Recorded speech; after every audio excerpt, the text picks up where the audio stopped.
کا فریضہ انجام دے رہے ہیں اور دارالعلوم دیوبند جیسے ادارے کے اندر صدر المدرسین کی حیثیت سے جس بیدار مغزی کے ساتھ ایک ایک جزئیے پر نظر رکھتے ہوئے آپ کام کر رہے ہیں.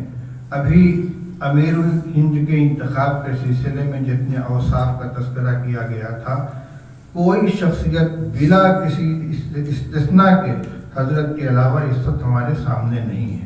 حضرت کی معذرت کا مطلب یہ ہوگا کہ پھر ہمارے پاس کوئی ان کا متبادل نہیں ہے. اس لیے میں اپنی رائے بھی پیش کرتا ہوں اور اگر اجازت ہو تو میں اس نام کا اعلان بھی کر دوں. حضرت کی جہاں تک معذوری کی بات ہے، میں یہ عرض کرتا ہوں، حضرت مولانا محبوب الرحمان صاحب رحمۃ اللہ علیہ جس وقت امیر الہند منتخب کیے گئے تھے، ان کی عمر ہمارے حضرت سے کم نہیں تھی بلکہ زیادہ تھی. جی جی جی یہ گھر کی گواہی ہے بھائی، اس کو نظر انداز نہیں کیا جا سکتا. اور میں جو بات کہنا چاہتا تھا وہ یہ تھی کہ حضرت مولانا محبوب الرحمان صاحب نے امیر الہند منتخب ہونے کے بعد مجھ کو بلایا تھا بنارس سے دیوبند، اور یہ مشورہ لینے کے لیے کہ یہ ذمہ داری جو میرے اوپر آئی ہے میں اس کو کیسے انجام دوں.